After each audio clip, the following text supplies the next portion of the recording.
जवाहरलाल नेहरू और कांग्रेस अंबेडकर को पसंद नहीं करती थी। आपको सुनकर शायद हैरत होगी, क्योंकि आपको लगेगा आज तो कांग्रेस के नेता डॉक्टर भीमराव अंबेडकर की बातें करते हैं।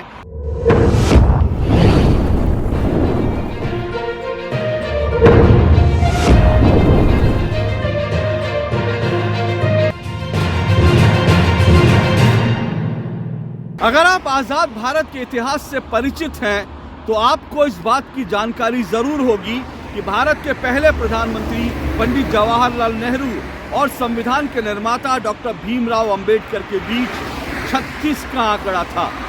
और सच तो यह है कि भारत के पहले प्रधानमंत्री पंडित जवाहरलाल नेहरू और कांग्रेस अंबेडकर को पसंद नहीं करती थी।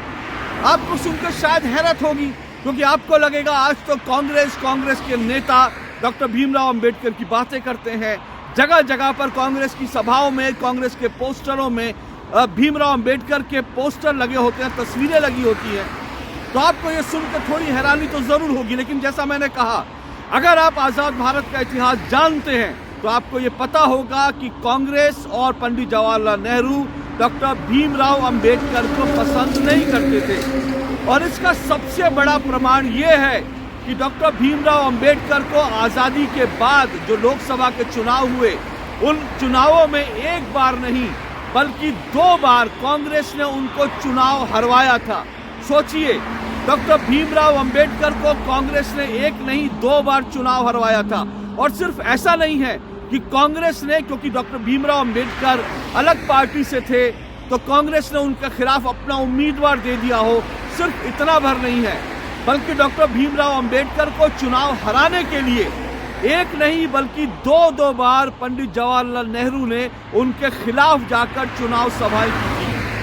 आपको लगेगा कि मैं आज ये इतिहास की बात क्यों कर रहा हूँ। ये इतिहास की बात आज मैं इसलिए कर रहा हूँ क्योंकि हमको ये समझना होगा, ये जानना होगा और ये महसूस करना होगा कि डॉक्टर भीमराव अंबेडकर के प्रति कांग्रेस के नेताओं के दिल में जो नफरत थी, जो उनको लेकर जो नापसंदगी थी, और नेहरू और साथ साथ डॉक्टर भीमराव अंबेडकर के बीच जो लड़ाई थी, क्या वो एक बार फिर से सतह पर आ रही है।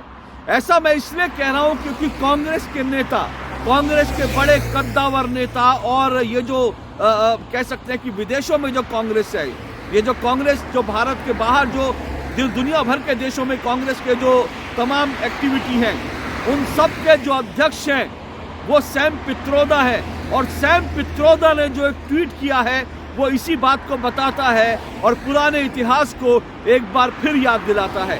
दरअसल सैम पित्रोदा ने हालांकि अपना ये ट्वीट डिलीट कर दिया है, लेकिन डिलीट करने के बावजूद उनका ये ट्वीट जो है अब तक वायरल हो चुका है। और उनका ट्वीट वायरल होने के बाद अब लोग ये सवाल कर रहे हैं और लोग उन गड़े मुर्दों को भी उखाड़ रहे हैं, जो दरअसल ये बताता है कि किस तरह से नेहरू के मन में और साथ साथ कांग्रेस के मन में डॉक्टर भीमराव अंबेडकर के प्रति क्या भावनाएं थी। इससे पहले कि मैं आगे बढ़ूं, आपको इतिहास के बारे में और बताऊं, आपको ये जानना समझना जरूरी है कि जो ट्वीट किया है सैम पित्रोदा ने, ट्वीट को आप समझ लीजिए, उस ट्वीट को आप जान लीजिए। वो ट्वीट मैं आपको पढ़ के जरूर सुनाऊंगा। और फिर बता रहा हूं कि सैम पित्रोदा छोटे मोटे आदमी नहीं है, ओवरसीज कांग्रेस के अध्यक्ष हैं, और साथ साथ इस वक्त राहुल गांधी की जो कोटरी है, राहुल गांधी के जो मुख्य सिपाह सालार हैं, उनमें से एक है। राहुल गांधी ने अब तक हिंदुस्तान के बाहर जाकर जो उन्होंने बयान दिए थे, जो उन्होंने कहा था कि भारत में डेमोक्रेसी नहीं है, इस तरह के जो तमाम जो राहुल गांधी ने नैरेटिव्स खड़े किए थे, उन सब नैरेटिव्स के पीछे दरअसल सैम पित्रोदा का ही दिमाग था। और अब सैम पित्रोदा ये ट्वीट करते हैं, सैम पित्रोदा लिखते हैं, वो लिखते हैं, who contributed more to the constitution and its preamble, Nehru not Ambedkar. जी हाँ, वो लिखते हैं कि जो भारत का संविधान बना और इस संविधान का जो प्रीएम्बल यानी कि प्रस्तावना लिखी गई, उसमें सबसे ज्यादा कंट्रीब्यूशन किसने किया? क्या अंबेडकर ने? नहीं। वो जवाब देते हैं, यानी सैम पित्रोदा कहते हैं नेहरू ने, यानी नेहरू ने भारत का संविधान लिखने में, भारत के संविधान की प्रस्तावना लिखने में सबसे बड़ी भूमिका निभाई। उसके बाद ये सैम पित्रोदा क्या लिखते हैं? वो लिखते हैं, बाबा साहब का दिया हुआ संविधान Dr. Ambedkar is the father of the Indian Constitution, is the biggest falsification of our country's modern history. यानी वो कह रहे हैं कि भारत के आधुनिक भारत के इतिहास में यह सबसे बड़ा झूठ है कि अंबेडकर भारतीय संविधान के उनको पितामह कहा जाता है, उनको भारतीय संविधान का निर्माता कहा जाता है। ये भारत के आधुनिक इतिहास का सबसे बड़ा झूठ है। और ये कौन कह रहे हैं? ये राहुल गांधी के करीबी सैम पित्रोदा कह रहे हैं।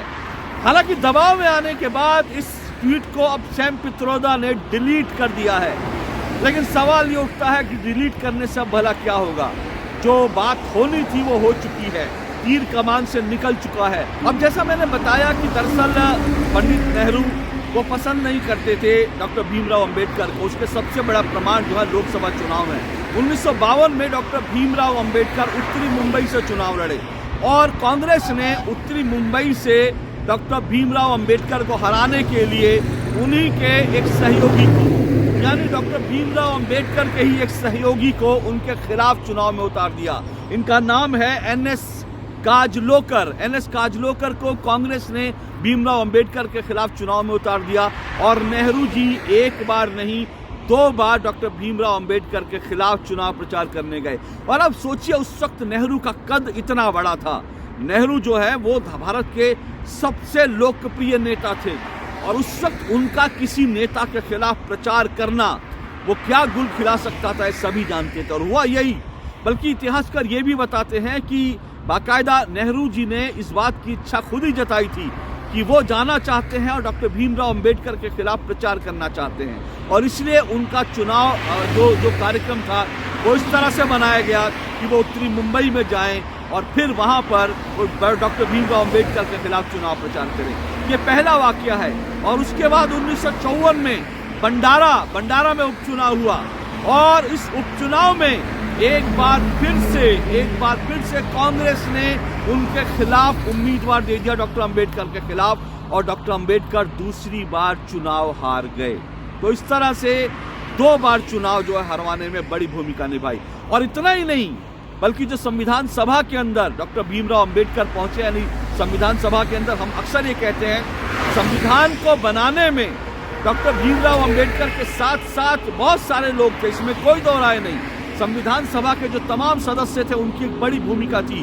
डॉक्टर राजेंद्र प्रसाद उस कमेटी के चेयरमैन थे, उनकी बड़ी भूमिका थी। लेकिन कुल मिलाकर जो संविधान बना उसका ज्यादा श्रेय, जो बड़ा श्रेय जो है वो डॉक्टर अंबेडकर को ही दिया जाता है। लेकिन डॉक्टर अंबेडकर को संविधान सभा में जाने के लिए भी बहुत मशक्कत करनी पड़ी। उस वक्त कांग्रेस नहीं चाहती थी कि डॉक्टर अंबेडकर को संविधान सभा के अंदर भेजा जाए। डॉक्टर अंबेडकर संविधान सभा में जिन 4 जिलों के आधार पर संविधान सभा में गए, वो 4 जिले, क्योंकि हर जिलों का प्रतिनिधित्व दिया गया संविधान सभा में, वो 4 जिले हालांकि हिंदू बहुल थे लेकिन वो पाकिस्तान को दे दिए गए। और इस तरह से डॉक्टर भीमराव अंबेडकर संविधान सभा में रहते हुए वो दरअसल पाकिस्तान की संविधान सभा का हिस्सा हो गए, भारतीय संविधान सभा के नहीं रहे। लेकिन उसके बाद कुछ इस तरह का हुआ कि किसी एक सदस्य ने इस्तीफा दे दिया और उसके बाद डॉक्टर भीमराव अंबेडकर जो है संविधान सभा में जा सके। और उस वक्त ये भी बताते हैं कि डॉक्टर भीमराव अंबेडकर ने बाकायदा धमकी दी थी कि अगर उनको संविधान सभा के अंदर उनको इस तरह से नहीं आने दिया गया तो वो इसका विरोध प्रदर्शन करेंगे और तब जाकर संविधान सभा के अंदर उनको प्रवेश करने दिया गया। तो ये सबसे बड़ी बात है, समझना चाहिए डॉक्टर भीमराव अंबेडकर को लेकर क्या भाव है, कांग्रेस के अंदर क्या भाव थे और आज भी वो भाव कहीं ना कहीं जिंदा है। और फिर दूसरा एक और बड़ा कारण देखिए, डॉक्टर भीमराव अंबेडकर को भारत रत्न कब मिला? डॉक्टर भीमराव अंबेडकर की मृत्यु हुई थी 1956 में और 1956 में उनकी मृत्यु के कितने साल बाद, करीब 32 साल बाद 1956 में डॉक्टर भीमराव अंबेडकर की मृत्यु हुई और उसके 34 साल बाद, 32 नहीं बल्कि 34 साल बाद डॉक्टर भीमराव अंबेडकर को भारत रत्न जैसा सम्मान दिया गया। 34 साल बाद। और किसने दिया? उस वक्त केंद्र में कांग्रेस की सरकार नहीं थी, उस वक्त केंद्र में कांग्रेस की सरकार नहीं थी और इसीलिए डॉक्टर भीमराव अंबेडकर को उनको भारत रत्न जैसा सम्मान मिला, जबकि वो इस सम्मान के हकदार बहुत पहले थे। और एक और बात समझनी चाहिए कि आपसे देखिए कि डॉक्टर भीमराव अंबेडकर से कहीं पहले आपने देखा कि पंडित जवाहरलाल नेहरू को भारत रत्न मिल गया, इंदिरा गांधी को भारत रत्न मिल गया, राजीव गांधी जी को भी भारत रत्न मिल गया। आप सोचिए इन लोगों को भारत रत्न कब मिला? डॉक्टर भीमराव अंबेडकर से बहुत पहले जो है इंदिरा जी को और जवाहरलाल नेहरू को भारत रत्न मिल गया, और वो भी तब जब दोनों जिंदा थे। लेकिन अंबेडकर जी को मरणोपरांत भी भारत रत्न के लायक कांग्रेस ने नहीं समझा। अगर पंडित नेहरू की बात करें तो पंडित नेहरू को तो 1955 में जब वो जीवित थे तभी कांग्रेस ने उनको भारत रत्न का सम्मान दे दिया। इंदिरा जी को 1971 में जब वो जीवित थी तभी उनको दे दिया गया, और राजीव गांधी को उनकी मृत्यु के 26 दिन बाद कांग्रेस की सरकार ने भारत रत्न देने का ऐलान कर दिया। लेकिन आप सोचिए कि डॉक्टर अंबेडकर को उनकी मृत्यु के 34 साल बाद भारत रत्न मिला, वो भी तब जब केंद्र में कांग्रेस के नेतृत्व वाली सरकार नहीं थी। हालांकि देखिए, राजीव गांधी को लेकर के एक और विवाद है। उनका जो भारत रत्न था, आम आदमी पार्टी की सरकार जो आज जो है कांग्रेस के साथ हाथ मिलाकर बैठे हैं, 2018 में आम आदमी पार्टी की सरकार ने दिल्ली के अंदर बाकायदा विधानसभा से एक प्रस्ताव पारित किया था कि दिल्ली में जो सिखों का नरसंहार हुआ उसमें राजीव गांधी और कांग्रेस का उस वक्त बहुत बड़ा रोल था, और इसलिए उनका भारत रत्न वापस लेने की बात की गई। लेकिन ये इतिहास अलग है, ये दूसरा इतिहास है। लेकिन बड़ी बात क्या है, ये सोचिए कि जिस तरह का ट्वीट जो है सैम पित्रोदा ने किया, वो अभी भी दिखाता है कांग्रेस के मूल जो भाव है डॉक्टर भीमराव अंबेडकर को वो क्या है।